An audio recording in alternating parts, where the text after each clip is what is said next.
Re-bienvenue les papillons. On se jase ça pour la 3e fois. Maintenant qu'on a bien compris qui moi j'étais, qui toi tu étais à travers différentes réflexions, j'aimerais ça aujourd'hui qu'on parle de ma business Effet Papillon. D'où est-ce que ça vient? Qu'est-ce que ça veut dire? Où est-ce que ça s'en va? Le nom, premièrement, effet papillon, c'est une expression qui veut dire qu'un tout petit événement, ça peut avoir des grandes répercussions. Ce qu'on entend souvent là, dans la définition, c'est que les battements d'ailes d'un papillon au Brésil peuvent causer une tornade au Texas. On peut penser aussi au cercle dans l'eau. Si tu lances un caillou, ça va commencer par faire un petit cercle, puis ça va faire plein de cercles excentriques qui vont finir par prendre tout le lac. Juste un papillon, c'est comme ça sur mon logo d'ailleurs, qui dépose ses petites mini-pattes sur un lac, ça va faire des cercles qui vont devenir toujours de plus en plus grands. Il y a aussi l'exemple qu'on peut avoir des dominos. Juste une toute petite poussée, un seul domino qui bascule et là, c'est l'ensemble de tous les dominos qui vont finir par basculer, puis ça peut faire des effets super spectaculaires. C'est un peu la même chose que j'essaye de faire parce que je suis consciente qu'à moi toute seule, à utiliser des essuie-tout lavables et à cultiver mon potager, j'ai pas tant d'impact, mais c'est complètement fou la force du nombre, ce que ça peut faire, et c'est pas si compliqué que ça d'y arriver. En tout cas, moi, j'y crois vraiment, vraiment beaucoup. J'aime beaucoup les papillons depuis toujours. Pour différentes raisons. Premièrement, ils sont vraiment juste trop beaux. C'est vraiment des merveilles de la nature. Je pense qu'il n'y a pas un bijou, un vêtement de luxe qui peut arriver avec la beauté d'un papillon. J'aime vraiment beaucoup l'image là, de la possibilité de transformation de la chenille puis quand tu étudies ça, c'est vraiment capoté, là. La chenille, quand elle va se cacher dans son cocon, ce qu'on a envie de faire, puis ce qui est bien qu'on fasse, en fait, une fois de temps en temps, savais-tu qu'elle se dissout, ça devient comme un jus de chenille, elle va vraiment se reconstituer complètement. Il n'y aura plus grand-chose de la chenille de départ quand elle va briser son cocon et déployer ses ailes pour être un papillon. C'est beau, hein? Cette image-là, c'est parlant. Moi, ça me parle vraiment, vraiment, vraiment beaucoup. Donc, il allait de soi, pour moi, que ça s'appelle effet papillon. Puis j'aimerais ça te donner des exemples d'effets papillon. Des exemples de toutes petites choses qu'on peut faire facilement qui vont avoir un impact, qui a un impact puis qui donne un autre impact, puis qu'au bout de la ligne, ça fait une vraie grosse différence. Ça a l'air anodin, là, mais il faut y penser. Premièrement, le fait d'avoir, de commencer à se transformer vers un mode de vie qui est moins vers la consommation ou une consommation différente, c'est sûr qu'au bout de la ligne, ça va faire moins de déplacements. Puis chacun de nos déplacements, une seule personne, ça n'a pas tant d'impact, mais quand on est des centaines de milliers à couper un déplacement par semaine, ça fait vraiment une super grosse différence. C'est sûr que si tu apprends à planifier tes repas autrement, à ce que j'ai bien l'intention de t'aider à faire, si tu n'as plus de produits jetables à t'acheter continuellement et sans arrêt et sans fin, de pellicules plastiques, de papier de toilette, mouchoirs, essuie-tout et compagnie. Tout ça mis ensemble, ça fait qu'au bout de la ligne, il y a vraiment beaucoup moins de déplacements à faire. Puis peut-être, dépendamment où est-ce que tu habites, c'est quoi ton mode de vie, peut-être que tes déplacements, tu peux choisir d'en modifier ne serait-ce qu'un pour des transports en commun ou du transport actif. Tous les midis, tu vas dîner à la maison, c'est pas si loin. Un midi par semaine, tu choisis de le faire à pied ou en vélo. Je te donne un exemple. Là, juste modifier un seul trajet, au bout de la ligne, ça fait vraiment une différence si on est beaucoup à le faire. Et là, cet impact-là, on l'a vu pendant la pandémie, quand il y a moins de déplacements, c'est complètement fou les effets que ça finit par avoir, non seulement sur l'émission de GES, mais la pollution par le bruit, le fait de te déplacer autrement, peut-être que tu vas juste plus prendre le temps de regarder la nature, ce qui va changer des choses dans ta tête, c'est sûr. Bref, c'est sûr que le fait de diminuer le nombre de déplacements, ça finit par faire avoir un super bel effet papillon. Au niveau des poubelles, ça aussi, ça a l'air super drôle et ça a l'air anodin, mais tu vas voir que en changeant un petit peu certains éléments de ton mode de vie, tu vas plus la sortir souvent, ta poubelle. Moi, c'est vraiment n'importe quoi, là. Elle est triste et amaigrie, ma poubelle. Elle n'est pas nourrie très, très souvent. Donc, tu peux même en arriver à ne plus utiliser du tout de sac poubelle. Moi, je suis rendue là, mais il y a quand même des étapes à faire pour en arriver là. On pourra en reparler. Mais mettons que tu utilises encore des sacs poubelles, si tu en utilises moins, c'est vraiment polluant, des sacs poubelles. C'est épouvantable ce que ça a comme impact. Fait que si tout le monde se met à en utiliser moins, ça va faire une super grosse différence. Si tout le monde se met à avoir beaucoup moins de poubelles, les camions poubelles vont avoir besoin de passer moins souvent. Ça aussi, ça fait une super grosse différence avec la force du nombre. Donc, ça a l'air anodin, mais c'est des détails qui peuvent finir par faire une grosse différence. Un effet papillon qui est parmi mes effets papillons préférés, c'est l'influence que tu as sur les autres. Sans rien faire, juste en changeant des choses et là, c'est sûr que ça va te rendre heureux et ça va te rendre fier et ça va te rendre... c'est sûr que ça va avoir un impact sur les autres autour de toi. Je peux t'en parler, je vis ça au quotidien. Chaque fois que je vais à l'épicerie puis que je sors un sac en filet, la personne à côté de moi qui est en train de se battre avec un sac en plastique, elle n'est pas capable d'ouvrir, c'est sûr qu'elle fait des yeux vers moi.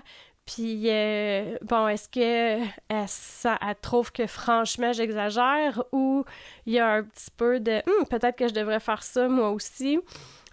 Bref, c'est sûr que ça laisse pas les gens indifférents, mais je te dirais qu'à la caisse, je vais presque plus jamais à l'épicerie, puis quand je vais la majorité du temps aux caisses rapides, là, mais quand je vais à la caisse puis qu'il y a quelqu'un pour me servir, c'est systématique.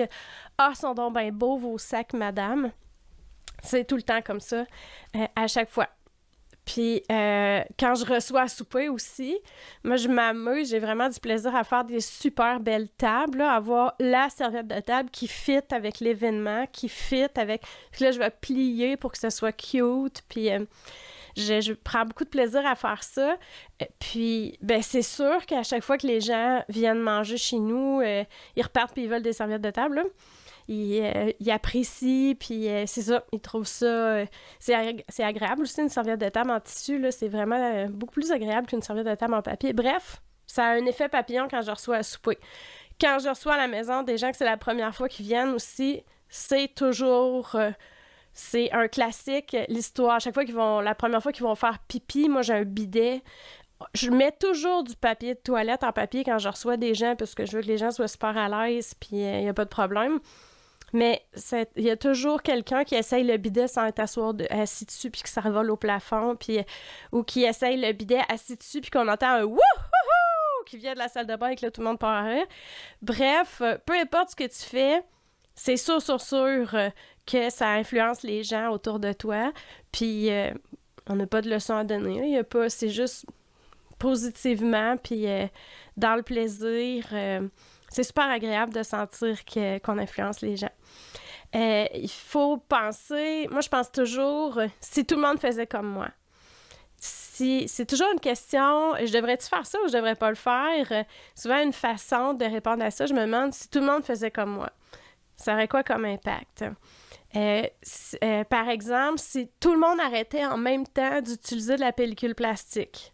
Là, j'ai souvent, quand j'en parle autour de moi, les gens disent « Ah, ce serait catastrophique parce que les pauvres employés de l'usine de pellicule plastique puis les pauvres gestionnaires et de l'usine, ils vont tous perdre leur emploi. C'est tout un... » Puis là, là, je te parle de ça, mais c'est ça pour tout, là, pour le papier. Si tout le monde arrête d'utiliser du papier nouveau qui vient des arbres, c'est toute une industrie qui va partir. Moi, j'ai beaucoup de misère avec cette excuse-là. J'ai de la misère avec les excuses en général, là, je te dirais, mais bon, je te donne l'exemple, parce que ça arrive, c'est commencé, par exemple, les brosses à dents. On est plusieurs à ne plus vouloir utiliser de brosses à dents en plastique. C'est tellement jetable, ça dure vraiment pas longtemps, puis ça dure des centaines d'années là, dans la nature, c'est indestructible. Donc, il y a les brosses à dents en bambou qui sont devenues de plus en plus populaires.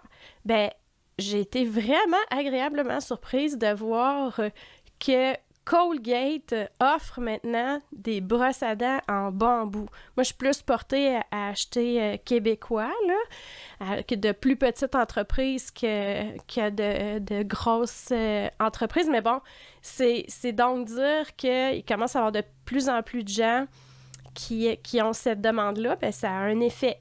Ça a un effet papillon quand les grands commencent à écouter. Croyez-moi, les grandes entreprises, ils vont faire ce qu'il faut pour s'adapter, là.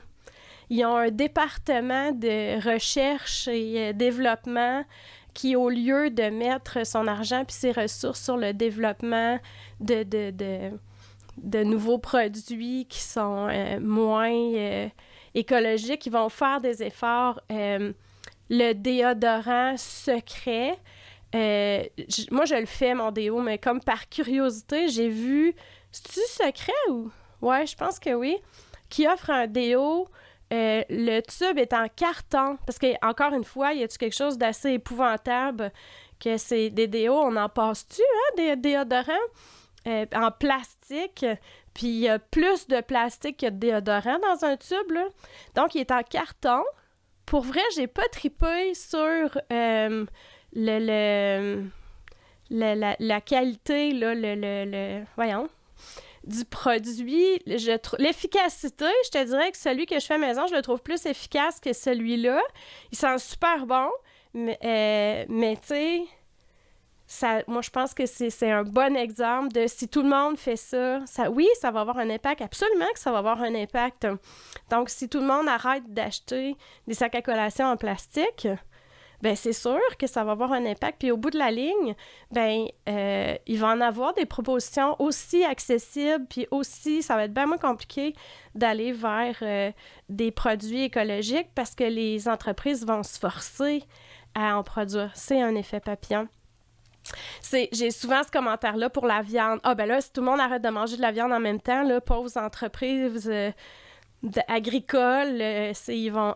Oh! Là, c'est parce que tu connais vraiment pas la réalité des entreprises agricoles pour dire quelque chose comme ça, parce que c'est épouvantable présentement, la gestion de l'offre, comment ça se passe dans nos fermes. C'est pas pour rien que les agriculteurs, présentement, ont un taux de suicide épouvantablement élevé. On est tellement nombreux à vouloir de la viande puis à la vouloir pas cher, puis à vouloir être compétitif, blablabla, avec les méga-fermes des États-Unis, que les agriculteurs sont à bout de ressources. Donc, là, je vais avoir l'air naïve et ne me dérange pas. Si tout le monde décide en même temps au Québec d'arrêter de manger de la viande, d'en manger peut-être une fois de temps en temps, mais de la viande bio qui vient de petites fermes, on ne pourra pas tout faire ça, il n'y en aura pas assez là, pour nourrir tout le monde, mais de petites fermes, du lait bio qui vient dans des bouteilles réutilisables, là, consignées, comme la ferme Lampron, Saint-Boniface, c'est tellement extraordinaire. Ben, la qualité de vie des agriculteurs, puis la qualité de vie des animaux, puis ça va être... Tout le monde va être gagnant, là, mais... donc, le discours de « Ah, mais c'est épouvantable, tout le monde va perdre sa job. » Oh, sais-tu... Il n'y a pas tellement de gens qui se cherchent... je veux dire, quelqu'un qui veut travailler, il n'y a pas trop de problèmes présentement. Là. Les gens, s'ils perdent leur travail dans une usine de plastique, j'ai bon espoir qu'ils vont être capables de se retrouver autre chose, mais ça n'arrivera pas parce que les entreprises vont s'adapter. C'est tout à l'heure... c'est ce qu'elles vont souhaiter faire, c'est sûr. Et finalement, un petit dernier effet papillon. L'effet papillon de l'effet papillon. La dernière fois qu'on s'est jasé, je t'ai jasé de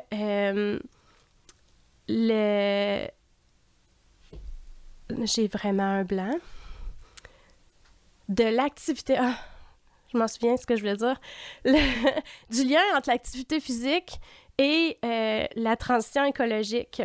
Donc, c'est un peu la même chose. Quand tu commences à faire de l'activité physique, là, tu veux changer ton alimentation, tu vas te mettre à boire plus d'eau, tu vas mieux dormir, fait que tu vas te lever plus tôt, puis le fait, tu sais, ça a vraiment des répercussions. Une chose t'amène vers, ça va être la même chose avec ta transition écologique. Là, tu vas commencer à changer une chose peut-être. Là, tu vas avoir des commentaires positifs, tu vas te sentir plus léger, tu vas te rendre compte à quel point c'est simple. Là, ça va te donner le goût de faire une autre affaire, puis ça va être comme pour l'activité physique, c'est sûr que ça va faire des cercles dans l'eau qui grandissent sans arrêt et les dominos vont s'enchaîner, c'est sûr, tu commences, puis là, ça te fait économiser des sous, puis là, avec ces sous-là, tu fais autre chose, tu vas un petit peu plus loin, tu te rends compte à quel point ça goûte meilleur et à quel point c'est intéressant, et tu déploies de plus en plus tes ailes de papillon. Merci de m'écouter. Au plaisir de se rejaser bientôt.